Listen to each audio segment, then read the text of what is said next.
had to the Iraqi restrictions. When we got to Iraq in the middle of the war, it was obvious that this was not the bloodless war that was being shown to us on American television. Back in those days, the generals would go on TV and they would show the cameras from the jet planes hitting bridges, and one of the reporters asked if there were any planes that missed the target.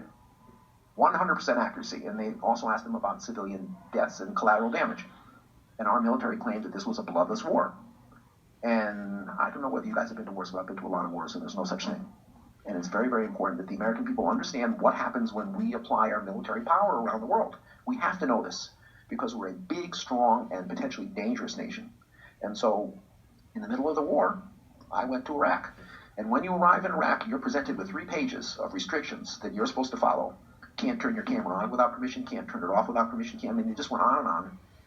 And instead of this single babysitter, we got 2 or 3 babysitters because they were really scared of me because they knew that I'd had a lot of experience in war zones and I might trick them, and trick them we did. And within 2 or 3 days, we broke every single one of those restrictions. We filmed what was really going on. It was a war, and people were dying. And I snuck those tapes out of the country in my sock and brought them back to the United States. And NBC was very excited. And this was going to be the lead story on NBC News, and it was going to be the first real truth from the battlefield.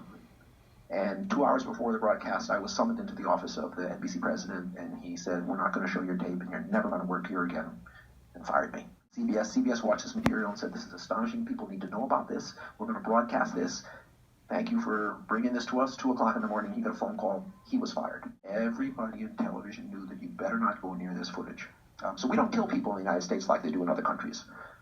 But has anyone seen this footage? Has this footage ever come out anywhere? It was a big deal in Europe, and in other places. Not here in the United States. The one country that really needed to see this because we were the ones who were prosecuting the war. And it was shown on PBS. Bill Moyer showed it in sort of as a hand-wringing expose of how the American press let us down during that war.